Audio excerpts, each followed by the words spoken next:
It's the late 1960s, and John Lennon is at the height of his fame.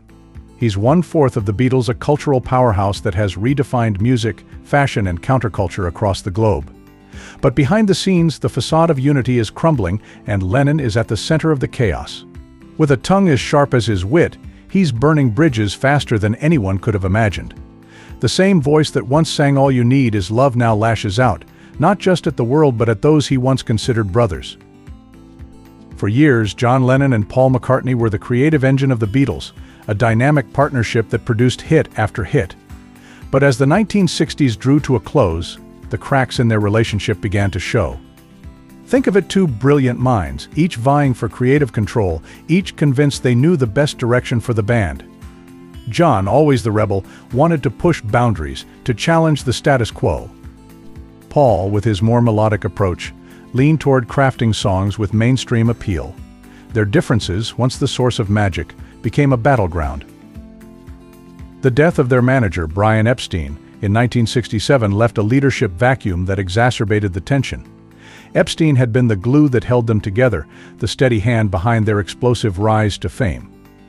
Without him, the Beatles were like a ship without a captain, drifting into troubled waters, and Lennon, struggling with his own demons, became increasingly resentful of Paul's attempts to take the helm.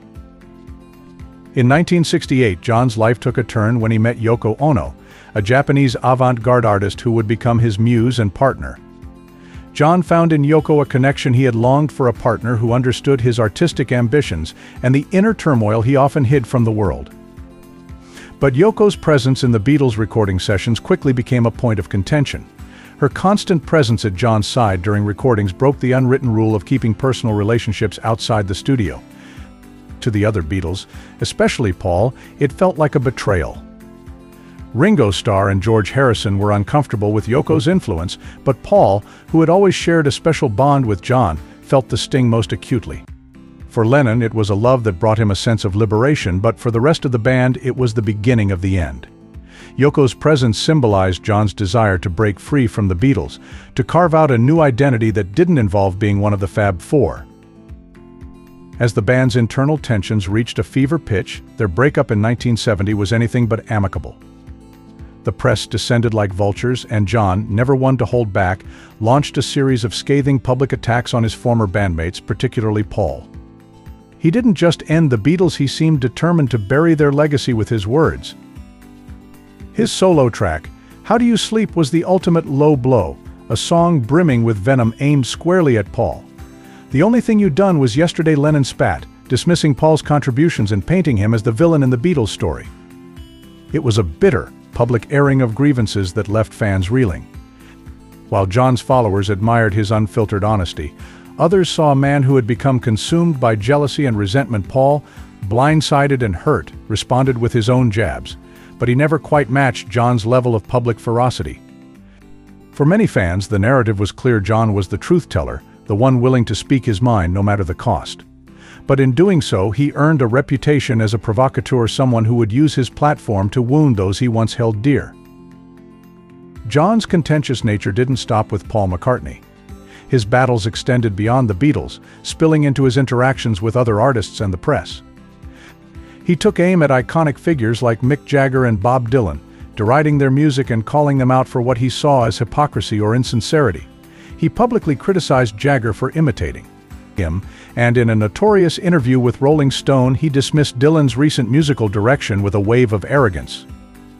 Lennon's approach to activism also created friction. His famous bed-in for peace with Yoko Ono was a radical gesture intended to promote world peace, but many viewed it as a publicity stunt, a grand performance rather than genuine activism. Even his former allies in the counterculture movement started to turn against him, accusing him of being out of touch with reality. A rock star preaching peace from the comfort of a luxury hotel suite, but behind the bold statements and public feuds lay a man in turmoil.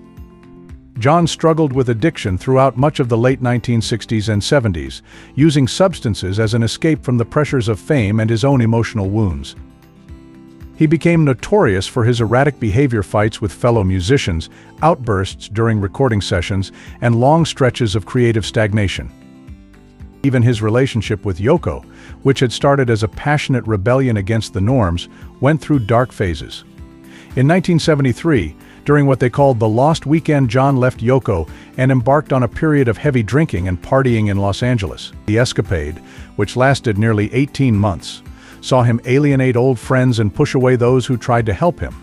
Stories of drunken brawls and volatile behavior began to emerge, further tarnishing his image. By the mid-1970s, John's wild years began to slow down. He reconciled with Yoko and retreated into a quieter life as a father to their son Sean. For a time it seemed as though he had found a way to leave behind the anger and bitterness that had defined so much of his post-Beatles life. He spoke of wanting to make peace with Paul, of regretting some of the things he'd said, even if he could never fully take them back. Yet, in a tragic twist, just as John seemed to be turning a corner, fate intervened. On December 8, 1980, outside his New York City apartment, John Lennon was shot and killed by a deranged fan. The world mourned the loss of a musical visionary, but for many the memory of his later years, the anger, the isolation, the feuds remained intertwined with the mythic figure he had become. Today, John Lennon's legacy is a complicated one. He is remembered as a musical genius who changed the world, but also as a man who often let his anger and insecurities get the better of him. His contributions to peace and love are celebrated, but the scars he left behind on the Beatles, on Paul, on his own image cannot be ignored. He is a symbol of the 1960s idealism, but also a reminder of how fame and internal turmoil can twist even the brightest lights. The story of John Lennon is not just about the rise and fall of a star. It's a tale of a man who fought with the world and, perhaps most fiercely, with himself. His legacy, much like his life, is full of contradictions, of beauty and bitterness, of love and conflict, of brilliance and self-destruction. And even now, decades after his death, his name still evokes those same mixed feelings, a testament to a life lived unapologetically, with all its raw edges exposed to the world. John Lennon's story is far more complex than a simple narrative of fame and fortune. It's a deep dive into the psyche of a man who often teetered on the edge of contradiction. One moment, he's the voice of a generation, preaching love and peace to millions with tracks like Imagine, a song that would become an anthem for those yearning for a better world. Yet the same man could cut to the bone with a sharp word or a biting lyric, capable of publicly dismantling both friends and rivals with his unfiltered commentary. This duality of love and scorn, of compassion and cruelty, was central to his personality, reflecting the turbulence of a life lived under an unrelenting spotlight. Lennon's inner battles were as public as his music. He craved authenticity, often rejecting the very image that had made him famous, yet he was also drawn to the attention it brought. He would grapple with the trappings of celebrity, resenting the adulation while simultaneously seeking validation from the masses. It's a paradox that haunted him until the end, the desire to be free from the pressures of stardom clashing with his need to be heard, to make a difference in the world. This struggle drove him to embrace radical activism, yet it also led to periods of intense isolation and bitterness. His personal life, too, was marked by stark contrasts. As a father, he tried to be present for his son Sean in ways he hadn't been for his eldest, Julian, reflecting his regrets and attempts at self-redemption.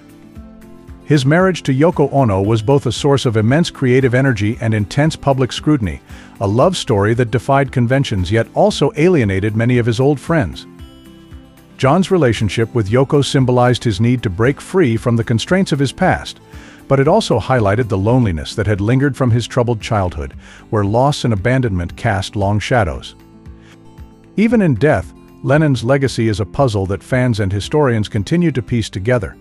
His sharp edges, his contradictions, are part of what makes his story so enduring.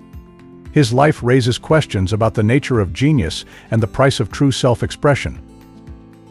How much of his anger was a reaction to the suffocating expectations placed upon him? How much of his brilliance came from the same restlessness that made him difficult to be around? Decades later, his name still sparks debates and stirs emotions, proof that Lennon remains a symbol of the complexities of the human experience. To understand John Lennon is to accept that his story was never meant to be neatly packaged. It was a wild, beautiful mess, much like the man himself.